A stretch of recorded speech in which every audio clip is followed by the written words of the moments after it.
Bismillah. Salam aleykum. Hər vaxtınız xeyir olsun. Hər birinizi salamlayıram. Gördüyünüz kimi kofe ilə bu gözəl şirniyyatla kofe, çay içmək istəyirəm. Amma nə üçün içmirəm? Gəlin bunu bircə şahid olaq, bircə paylaşım sizə.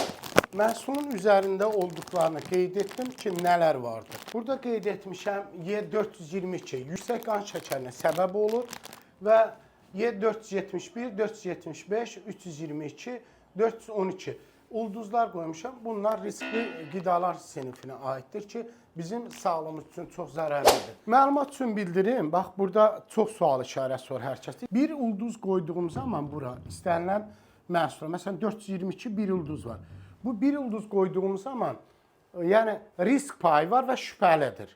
Yəni halallıq barədə şübhəlidir. 2 ulduz qoyduğum zaman hansısa birinə qoymuşamsa, o yəni halallığına halal deyil. Bunu demək istəyirəm. Xüsusən qeyd etmək istəyirəm ki, hər gün storydə o yelər haqqında məlumat verəcəm. Hər gün.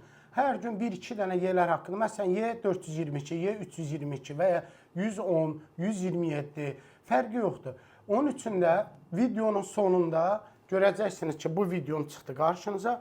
Bilin ki, hər gün mən öz Instagram storyimdə yelər haqqında sizə məlumat verəcəm. Bunun içərisində 420 maddəsi vardır. Bu isə uşaqların istifadəsi üçün qəti qadağandır. Nəysə, mən əsl nə varsa onu deməyə çalışdım və məhsul üzərində nə varsa onu dedim. Allah rızası üçün bunu paylaşmağı özümə borc bildim və sizinlə bölüşmək mənim üçün şərəf oldu. Zəhmət olmaz, siz də dostlarınızla bölüşün, məlumatları olsun. Məhsul alarkən üzərini mütləq oxuyun. O qədər balaca yazıb ki, oxumaq da çətinlikdir. Mənim sizə burada köməyim olur ki, bunları oxuyub, araşdıran sizə məlumat verirəm.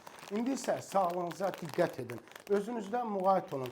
Qidalarınızı seçərkən nə alırsınızsa ona çox diqqət edin. Allaha əmanət olun.